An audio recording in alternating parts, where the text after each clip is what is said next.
What's going on, guys? Thank you so much for tuning in to yet another episode here of Walking Manifestator. I'm your host, Alexa Peña, and in today's conversation, we're going to get into some very much needed details about how to deal with our shadow work. Because I don't know about you guys, but if you're in this journey looking to develop yourself, looking to just become a better version of yourself, looking to rewire those old beliefs that you have that have held you back, the shadow is something that we really need to talk about. You cannot have light without darkness, and I think it's something very important to understand. So with that, let's dive deep. This is going to be a two-part series because there's too much to unpack here. So I want to just cover the first part of some tangible things that you can start identifying to understand what the shadow is actually trying to tell you and what questions you can start asking yourself to really start understanding your shadow better. Now, the first thing that I really want to dive into is when we're in this journey of understanding the shadow work, we need to understand that the shadow is actually acting as a map. And I think that this resonates with me, this perspective, because if you see it from that theory of it being a roadmap, what they mean by this, or what I take from this, is let's say you are somebody that gets intimidated or gets bothered by people that are overly confident, right? You know, that person that goes into the room and can just make everybody laugh and can literally just make the conversation flow. And sometimes you just question like how they even think of the things they think of and why it is that things just seem to be so easy for them. And maybe you don't realize that in reality, the reason why this is actually triggering you so much and it's making you feel a certain way is because you haven't given the voice that your authenticity desires and deserves. So when we look at the shadow from the perspective of understanding that once we're able to really understand the shadow, we can work with the shadow to really allow us to evolve into the best version of ourselves. Because as we will unfold, the shadow is actually trying to share with us something. And something that resonates with me in this example I was telling you is in my journey, actually, because for the longest time, I was somebody that thought the manifestation world was woo-woo. And I thought that all these people that would talk about how they had made it in life and how successful they were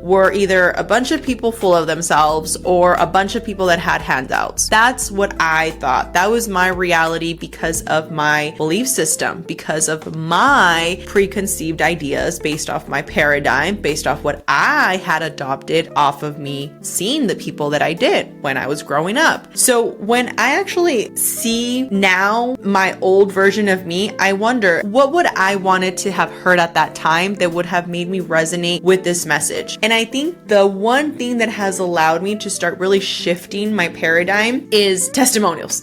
That's the best thing I can share with you. Because sometimes, unfortunately, even though now I can sit here and say I 100% know that what I feel in my energy, what I can think, what I can feel, what I can imagine, I can create this energetic vibration around and I will be able to manifest. It's easy for me to say that now, right? Because my perspective has shifted. But I was having some moments to really reflect on if that would have really been something I would have resonated with back when I didn't really see things the way that I do now. And I came to the conclusion that I wouldn't have. So I asked myself, what was something that really made me feel like I could believe in more? And honestly, guys, it was the stories of other people. Seeing how other people were actually working past, whether it was limitations, whether it was creating something that they wanted, whether it was working past their beliefs that I had at one point seen they had and shifting their belief systems through stories that they would share, it inspired me to say, why not? And now I share this with you because in these times and everything that we have going on and everything that you're hearing on social media and everything you're going to continue to see, the one thing that we have talked about that you can control is your responsibility, the ability to how you respond to situations that are happening. You don't have any say over how all these external circumstances can affect your reality, but the one thing you do have control over is that internal emotional thermostat. And this is huge, guys. Like, we really need need to understand this, because I hear a lot of people sometimes, especially when you're in a crowd where it's likely for you to have that one person that has a negative perspective, a negative outlook in life. And it's very easy for them, because they have put so much time into these perspectives of negativity, for them to share those messages and really influence other people in such a easy way, because of how much time and energy they have put into, again, these thoughts that they have. And I think it's important that we know that the moment that we're around these situations and we're not actually giving ourselves a moment to practice this next tip that I'm going to really share here for you to just continue to understand the importance of how these things start creating a ripple effect. This next point is really that awareness point, because it's one thing for me to tell you, hey, I was a person that didn't believe in manifesting. I was a person that had a victim mentality because I didn't have my parents. I didn't have money. I felt like the world was against me. And I can sit here and give you a list, right, of like these identity beliefs that I have around my story that I had for the longest time. However, it's also important for you to understand, once we're talking about the shadow being a map, the acceptance and the awareness are together. The awareness to understand that this shadow is actually trying to protect us and is actually trying to share us our biggest strength. And that's why I want to share with you the third point, which is, how is this actually coming to be? And I want to give you a quick example with the mirror principle. So the mirror principle basically says, let's say you have a mirror in front of you, okay? And let's say I basically put a dot in the mirror. And as I'm looking at the dot, right, I'm looking at the reflection, I'm literally trying to wipe off the dot from this mirror, right? That in this reality, as I'm seeing it,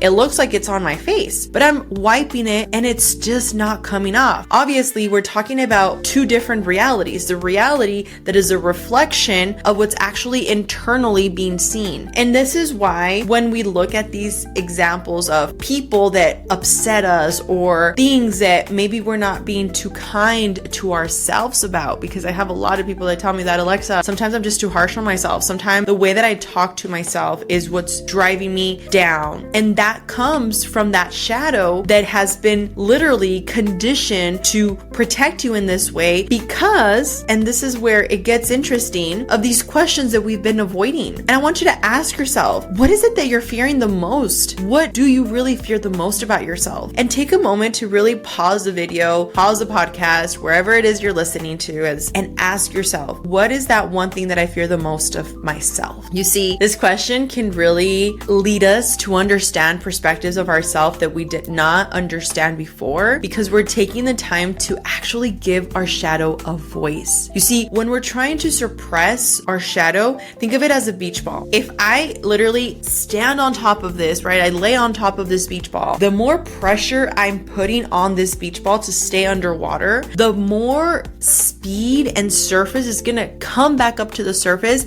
and literally make this reaction that, if we think of it, it's the same when it comes to our shadow. The more we suppress it, the more we have this feeling. And the real reason is because we're not understanding it. So by asking these questions, instead of looking the other way, you give your shadow a voice. Another thing is, what have you been told? Like, think about it. What has society told you about yourself that is just unacceptable? And I think this is something that for me personally resonates. And as I'm thinking about it and I'm looking at my notes and I'm reflecting, I'm like, there's so many things that I remember hearing and people telling me that were just the reasons why I couldn't make it. And because of those beliefs that they had that I chose to adopt, I started to embody this belief that was not mine and it didn't serve me. And another question that you might want to ask yourself is, what dreams or passions did you leave all because you thought you were unworthy, all because you thought that you were incompetent, incapable? Whatever your answers are, take a moment to sit with them and take a moment to understand that these can actually be your biggest strengths if you know how to understand them. You see, when I personally choose who I'm gonna learn from, I don't know about you, but I have to resonate with them. Like, if I'm gonna learn a new, let's say a new marketing strategy, or I'm gonna learn a new funnel, or if I'm gonna learn a new thing in real estate or a new thing in coaching for my manifestations, because I'm constantly investing in my development, guys. This is something I take very serious. When I look at that, I look at the person and I look at how I can relate to this person. So if there's something that I can share with you when it comes to, these videos that I make to just give you information, or if you're listening to it on podcast, it's listen to the information and make sure that the people that you're listening to these stories from have something you can relate to. Because for me, I think the biggest thing that has really allowed me to see past these limiting beliefs, which allowed me to really manifest what I've manifested. And guys, it's getting crazy. Like, things are manifesting in such crazy speeds that I sometimes tell myself, like, okay, like, give me a second. I was barely getting used to this chapter and now we're quantum leaping to a new chapter. Life has a very interesting way of having things happen for you. And the reason why I like to really tie the psychological into the manifesting world, into the real, explanations behind the science, is because I know that a lot of it, that's what's going to help us make sense of it. And a lot of these questions come from the psychological part of our brain. And if we really understand, it's important to really decipher and release these blocks so that you're able to really focus on what you want to manifest, on what you're looking to create. You see, manifesting is not just some word. It's not just some woo-woo. It's an actual repetitive state of mind in which you're able to attract this because you have such clarity in it to bring something into this existence. It's not about sitting in your room and hoping that you're gonna get rid of your shadow. It's about actually understanding yourself and saying, hey, you know what? This is something that if I understand how I've been allowing this limiting belief, I can actually inspire others. You see, some of the people that have had the worst things done to them, that have been in the most unjust situations, are some of the best advocates that we have in our society, that are out there advocating for us. And some of the people that have been broken to such degree in which they didn't have a voice, I can attest to that. I didn't have a voice at one point. I could have not had a conversation right now in front of a camera, sat here to strangers telling them my story, all with the intention of hoping that they're able to get anything from this that's going to help them become a better version of themselves. And when I really think about this, it actually gets me emotional, and it's crazy to think about it because we have these capabilities to now understand that these powers really come from these, what we at one point saw as a weakness, but it wasn't a weakness. It was your greatest strength just being redefined. And when now I talk to somebody that I feel I can see doesn't have a voice, doesn't know where to go, or feels overwhelmed, or feels like they have this victim mentality, or feels burnt out, and I see this, I know that I can share with them from experience based off my path, based off my life. And this is why it's so important for you to give your voice, your shadow, this moment for you to really understand it. With that being said, we are going to be covering more in depth some practical approaches as to how you can start really working with the shadow, because like I said, I feel like this is more to uncover. I do also want to let those of you know that if you're interested, again, as I mentioned before, we have a free community for you guys. It's in our school community. It is completely free to join. And my goal with this community is really just to have a place to collaborate with one another and pay it forward, grow, learn from one another. I know if there's anything that has helped me in this embodiment is the repetition. And the more that you're around like-minded individuals, the more that you're going to see these positive changes. The more that it's going to be easier for you to reprogram this subconscious brain of yours to really start acting in this assumption of this version of yourself that already exists in the quantum field. With that being said, I want to thank you so much for tuning in today to another episode, and I will talk to you guys on the next one.